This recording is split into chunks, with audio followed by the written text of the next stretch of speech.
Hi, my name is Cayla, and I decided to do my leadership interview on Cayla Romano, who is a fellow at the Estee Lauder Companies. So, for my video, I wanted to make it a little more interesting, so I decided to do a PowerPoint and narrate it because I thought that would be better than me just talking to the camera. So, I will get right into it. So, who is Carol? As I stated, Carol works for Estee Lauder, which is a prestige fragrance and cosmetic company that owns almost 30 brands. So included in these brands are some pretty big names that I'm sure you've heard of. Some of them being Tom Ford, Michael Kors, La Mer, Clinique, Too Faced, Smashbox. So a lot of these big makeup and fragrance companies. So I have here a picture of Estee Lauder's top selling product, and then here I have a fragrance by Tom Ford. I just think the name is funny and it smells nice. So I included a picture here. So who is Carol to Estee Lauder? So she is the lead senior fragrance evaluator, also known as a fellow, with over 30 years of odor evaluation experience. So she gave me a little description of her job. So it says here that she's involved in every aspect of odor evaluation, including odor stability testing, packaging odor stability testing, quality assurance odor evaluation of oils, solutions, and raw material evaluations to solve odor issues and product bases. So she's very much involved in quality assurance and working with the base of the fragrance before it's sold to the public. So I also included here a picture of the lab that she works at here on Long Island. And so I know another one of the questions was how I know Carol. And if you couldn't tell by the last name, she is my mom. But I didn't just pick her because she's my mom. I will get to explaining that. And to get the interview, it was a little bit harder than you would think because I had to ask her multiple times to do this interview. So it was no easy road to go down. So, why did I pick Carol or my mom?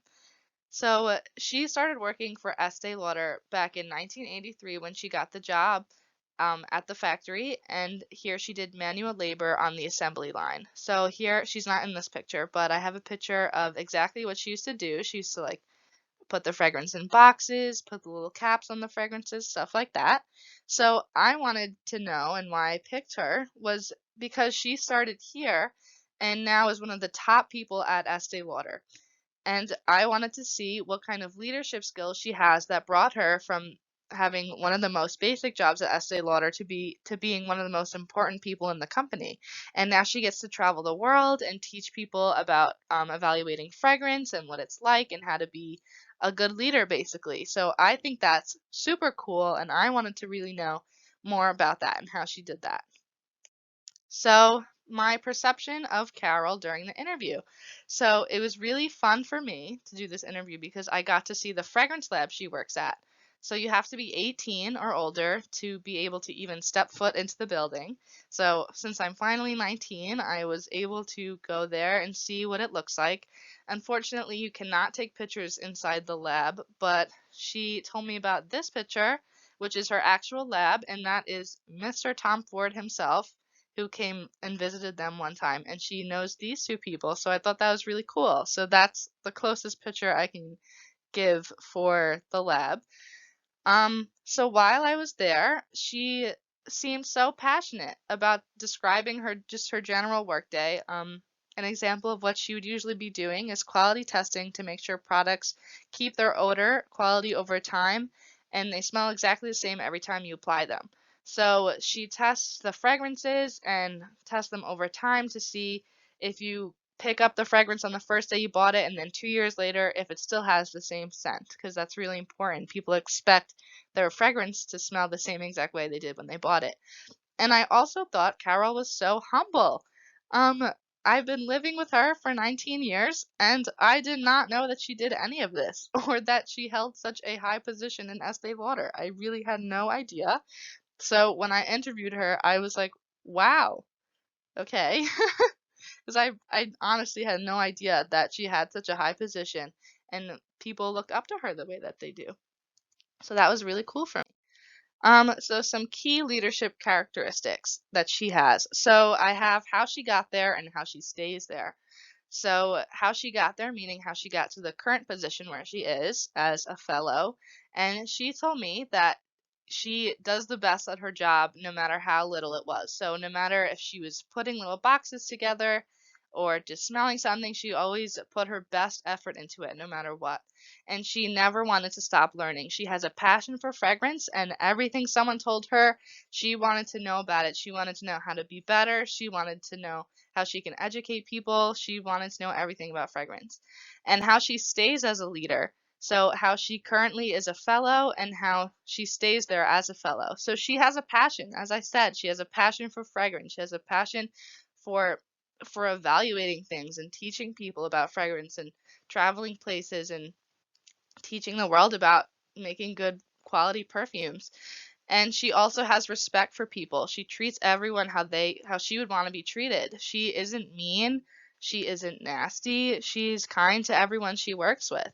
And that's um such a key leadership quality, because why would you want a leader to be mean? And like, why would you want a leader to think that they're better than you? And so with her employees, and I even saw that when I interviewed her, she was kind to everyone. So I have just a little picture about being a leader that she also liked. And so after the interview, so as I've said a little bit already, um I was amazed. I have never seen my mom at work before, and it was not crazy, but it was pretty cool to see how well liked she was. People were coming up to her. They were like, "Carol, how did I do well on this? Or can you smell this and make sure I did the right thing?" And she was so kind to everyone, and she really was a good leader. They respected her. They trusted in her. She was one of her employees. She wasn't just a boss to them. She was a friend. So I have this picture here of Michael Scott. If you've seen The Office, I mean, she's not as as how Michael Scott is, but in the way that Michael Scott's employees are kind of friends with him, and Michael Scott isn't this overpowering boss on his employees, he's just one of them. That's how I saw my mom. She's just one of her employees. She's friends with them, she talks on the phone with them, and I think that's what's important about being a leader, which my mom really does show. And some key statements that I got out of this. One of them is to just always be yourself. As a woman, you never have to act tougher than a man. So my mom says that in the workplace, she's seen a lot of times where if a woman has a high standing position, they always seem to be acting tougher, and they want to be tougher than the men, and they want to be mean to everyone. And my mom says that you don't have to do that. As a woman, you just have to respect others and respect for yourself, because once again, it is pretty hard to have such a high position as a woman in the office. So that's really cool that my mom is able to do that.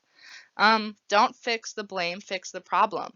You don't, you're a group together, and when you're a leader, you don't find the blame on someone and who did it and why'd you do that. You fix it as a group because you're all one group together. To be kind and understanding. Once again, treating people the way that you want to be treated. You want people to be nice to you, so you be nice to other people. And you understand. And when your employees are possibly having a bad day, you understand that, because not everyone's going to have a good day or something like that.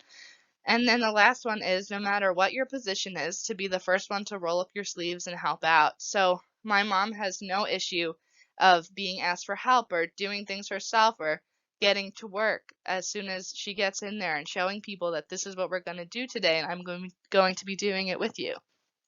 So overall, I really enjoyed this interview. I have so much more respect now for my mom. I mean, I already respected her before, but it was really great getting to know more about her and her work environment and how she really is an amazing leader.